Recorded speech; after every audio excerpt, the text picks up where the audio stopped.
8 अगस्त 1942 जगह थी मुंबई का ग्वालियर टैंक मैदान। यहीं से ऐलान हुआ एक ऐसे आंदोलन का जो ब्रिटिश राज के खिलाफ आखिरी और सबसे बड़ी जंग साबित होने वाला था। तो चलिए समझते हैं इस ऐतिहासिक घटना की पूरी कहानी को। हजारों की भीड़ के सामने महात्मा गांधी ने ये ऐतिहासिक शब्द कहे। ये सिर्फ एक नारा नहीं था, ये एक चिंगारी थी जिसने पूरे देश में ब्रिटिश शासन के खिलाफ अंतिम संघर्ष की आग जला दी। करो या मरो का मतलब एकदम साफ था, अब बस पूरी आजादी चाहिए, उससे कम कुछ भी नहीं। लेकिन अंग्रेजों को इसकी भनक पहले से ही थी और उन्होंने इसे शुरू होने से पहले ही कुचलने का एक पूरा प्लान तैयार रखा था। प्लान एकदम क्लियर था, 3 स्टेप का। पहला, मीडिया को कंट्रोल करो ताकि खबर बाहर ना जाए। दूसरा, कांग्रेस के सारे बड़े नेताओं को गिरफ्तार कर लो। और तीसरा, अगर जनता सड़क पर उतरे तो उसे पूरी ताकत से दबा दो। तो सवाल यह है कि आखिर नौबत यहां तक पहुंची कैसे? मतलब हालात इतने खराब कैसे हो गए कि करो या मरो ही आखिरी रास्ता बचा? क्यों बातचीत के सारे दरवाजे बंद हो गए थे और एक देशव्यापी विद्रोह ही एकमात्र विकल्प नजर आ रहा था? देखिए, बात यह थी कि इससे पहले ना बातचीत की कई कोशिशें हुई थी, पर सब नाकाम हो गईं। अंग्रेजों ने अगस्त ऑफर और क्रिप्स मिशन के जरिए भारत को डोमिनियन स्टेटस का लॉलीपॉप दिया, मतलब आजादी, लेकिन अंग्रेजी ताज के नीचे। पर अब कांग्रेस का स्टैंड एकदम साफ था, उन्हें चाहिए थी पूर्ण स्वतंत्रता, इससे कम कुछ भी मंजूर नहीं था। तो प्लान के मुताबिक 9 अगस्त की सुबह होते ही गांधी जी, नेहरू, पटेल, कांग्रेस का हर बड़ा नेता जेल में था। अब सबसे बड़ा सवाल खड़ा हो गया, जब सेनापति ही नहीं है तो जंग लड़ेगा कौन? इस क्रांति को लीड कौन करेगा? जरा सोचिए, सिचुएशन कितनी मुश्किल थी। प्रेस का मुंह बंद कर दिया गया, सारे लीडर्स जेल में। तो फिर क्रांति की ये आग, ये संदेश पूरे देश में फैलेगा कैसे? ये तो नामुमकिन सा लग रहा था।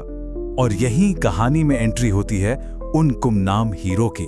उनमें से एक थी सिर्फ 22 साल की एक एक्टिविस्ट उषा मेहता, और इन्होंने जो किया उसने अंग्रेज सरकार की नींद उड़ा दी। उषा मेहता और उनके साथियों ने एक खुफिया रेडियो स्टेशन शुरू कर दिया। नाम था कांग्रेस रेडियो। ब्रिटिश सेंसरशिप को धत्ता बताते हुए ये रेडियो पूरे देश में क्रांति के मैसेज भेजता था। और जब भी वो बोलती थी तो कहती थी, ये कांग्रेस रेडियो है, भारत में कहीं से, लोकेशन का कोई पता नहीं। सोचिए, 3 महीने तक ये रेडियो ब्रिटिश पुलिस को छकाता रहा। सिर्फ नौजवान ही नहीं थे, इस क्रांति का एक चेहरा 72 साल की एक महिला भी थी। इनका नाम था मातंगिनी हाजरा। बंगाल में 6000 लोगों के एक जुलूस को लीड कर रही थी ये। पुलिस ने रोका, धमकाया, पर वो वंदे मातरम के नारे लगाते हुए आगे बढ़ती रहीं। उन्हें 1, 2 नहीं 3 गोलियां मारी गईं, लेकिन अपनी आखिरी सांस तक उन्होंने तिरंगे को हाथ से नहीं छोड़ा, उसे जमीन पर गिरने नहीं दिया। और इस आंदोलन की आवाज सरहदों के पार भी गूंज रही थी। जर्मनी के बर्लिन से नेताजी सुभाष चंद्र बोस आजाद हिंद रेडियो से लगातार इस आंदोलन को अपना समर्थन दे रहे थे।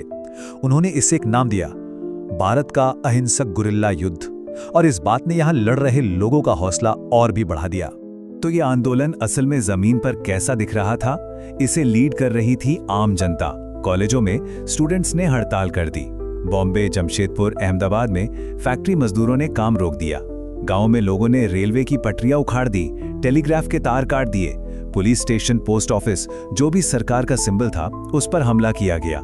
ये सही मायनों में एक पीपल्स रेवोल्यूशन था। और इसी बीच एक जबरदस्त खबर आई। जयप्रकाश नारायण यानी जेपी हजारीबाग सेंट्रल जेल से भाग निकले। ये कोई छोटी मोटी फरारी नहीं थी। वो अपने साथियों के साथ जेल से निकलकर सीधा नेपाल पहुंचे और वहां एक खुफिया दस्ता बनाया, आजाद दस्ता, ताकि अंडरग्राउंड रहकर इस लड़ाई को जारी रखा जा सके। अब देखिए, इस आंदोलन में एक और चीज अलग थी, हिंसा।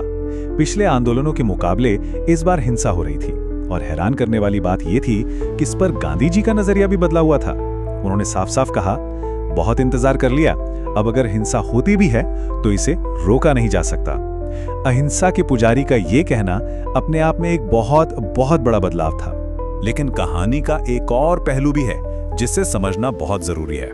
ऐसा नहीं था कि पूरा देश इस आंदोलन के साथ था। उस वक्त के कुछ बड़े पॉलिटिकल ग्रुप्स न सिर्फ इसके खिलाफ थे, बल्कि उन्होंने इसे कुचलने में अंग्रेजों की मदद भी की। तो देखिए, एक तरफ थी कांग्रेस जो पूर्ण स्वतंत्रता के लिए आर पार की लड़ाई लड़ रही थी, और दूसरी तरफ थी मुस्लिम लीग और हिंदू महासभा जो इस आंदोलन के सख्त खिलाफ खड़ी थीं।